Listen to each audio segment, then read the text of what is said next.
Today we're going to start on the album cover for the Moonchild album. And before we dig into this, just wanted to show you the collection real quick. These papers are really pretty. So we've got a cut apart sheet here. Nice image of the Milky Way. Another cut apart. On the back of that, some kind of crystal like granite or something like that. These are really pretty butterflies. And this sheet has different phases of the moon. And this could be a cut apart, just different kinds of images, constellations and stuff like that. And again, more cut aparts, collage piece. This is really collage to me.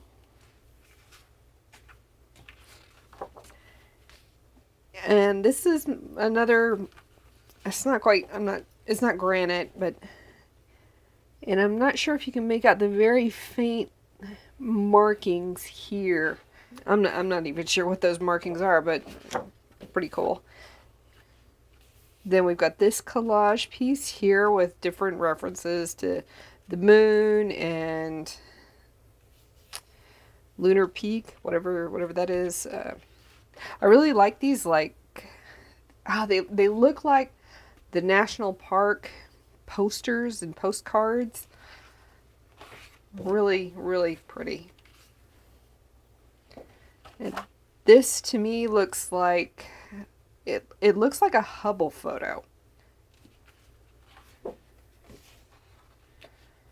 And then this collage piece with the flowers and the butterflies. And I think that's supposed to be a planet there.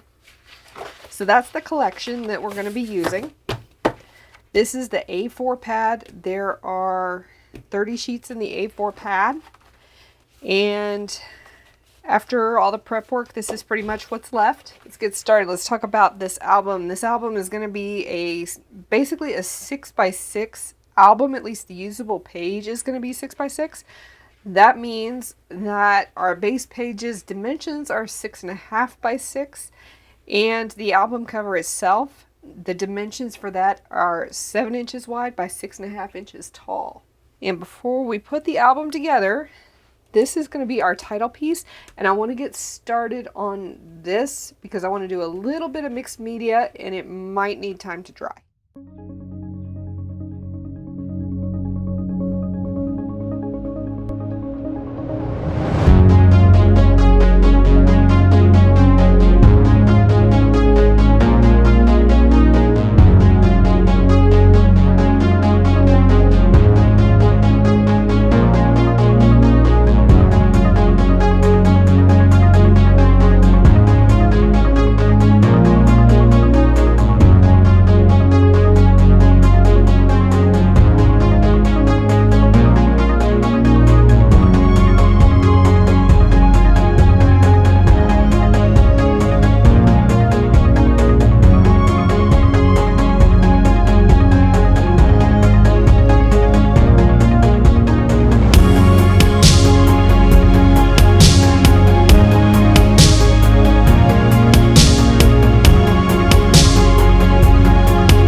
like it's about dry. So let's start building the cover. I'm gonna go ahead and clean this area up. And I'm doing things a little bit differently with this album. Most of my previous albums, I cut things as I was going. This time, I did all of my cuts. I've made all of my cuts already. I may have to make a couple of more as we progress, but I think I've got it all. And the reason that I wanted to go that route is because I wanted to go ahead and have most of the embellishments ready before putting the album together. So I've got some die cuts here. These are the nesting tags from scrapbook.com. I've got a dream catcher. This dream catcher die is from Spellbinders. I've got some photo corners, and that is this die. And I'm not sure what this die is called, but that is the Spellbinders product number right there. We've got some butterflies, and these butterflies, this is a 4-piece die set. They go together like that, and that is, I think this is Flutter. No, there's Detailed Butterflies Mini by Sizzix. And I think that's it for the die cuts that I'm going to be using. I also did go ahead and cut apart one of each of the cut apart sheets.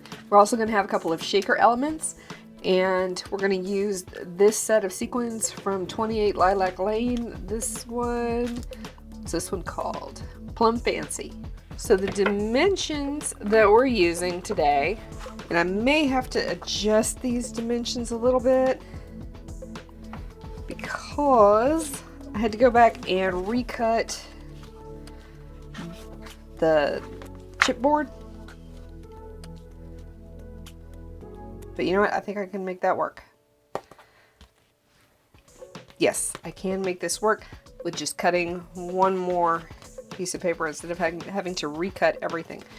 So the chipboard is 7 inches by 6.5, and the cover mats are 6 1/4 squared, and these are 6 inches squared. The spine piece is 2.5 inches wide by 6.5 inches tall. That is part of the spine mat. Let me find the other piece of the spine mat. 2 1/4 inches wide by 6 1/4 inches tall. Yeah, that's right. And on the interior, we're going to have mats again, the same. What are the dimensions? I think it's 6 1/4. Yeah, 6 1/4 squared and 6 inches squared. This is going to be the binding element. So it's going to be 6.5 inches wide. We're going to score that every 1/2 inch, and 5 3/4 inches tall. So let's go ahead and start assembling the cover. Oh, I didn't bring out the cover wrap. Okay, this is 2 8.5 by 11 pieces of paper glued together along the short edge.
solved the too small mat problem by adding a spine wrap, and ideally if you ended up with, ideally your mats would not be too small, but if you ended up in that situation, you would ideally go ahead and do the spine wrap before you mat the interior.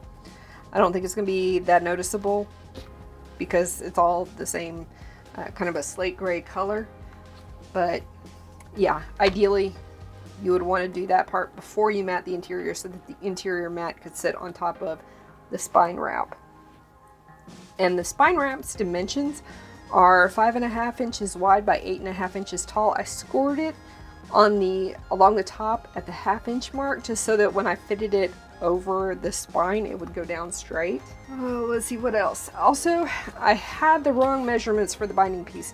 The actual measurements here are 4.5 inches by 5 3/4, and on the 4.5 inch side, scored at every 1/2 inch. Let's talk about the embellishments for the cover. So I used this Explore title piece. Is from Michaels. It's just a chipboard piece that I found at Michaels with black embossing powder and silver embossing powder. And then I did a little, see, this is Heidi Swap Color Shine Sweet Mint. This is Lindy Stamp Gang. I think this, yeah, Witch's Potion Purple. And this one is Tattered Angels Glimmer Mist Cherry. And then I added some of the die cut pieces. This is cheesecloth, and I used those inks plus Heidi Swap Navy. So Heidi Swap Color Shine Navy. And I think the Heidi Swap Color Shine line has been discontinued. So if you got it in your stash, great. If not, I'm very sorry. So these are Nuvo Drops here. And this one is Calming Aqua. These are Dream Drops. This one is, like this one right here, is Fairy Wings. And I think this is, yeah, I've got a selection of them set up. This one is Sugar Plum. And I just added a couple of die cuts, a ribbon from my stash. This is just a little Fiskars punch, and some of the cut aparts from the collection. The next video will be fin number 1, so be sure and check that out. And I've got a question for y'all. When you're putting your albums together, do you embellish as you're going along, or do you wait until you get to the end and see how much paper you've got left, or do you do a little bit of both? Let me know in the comments down below. Bye!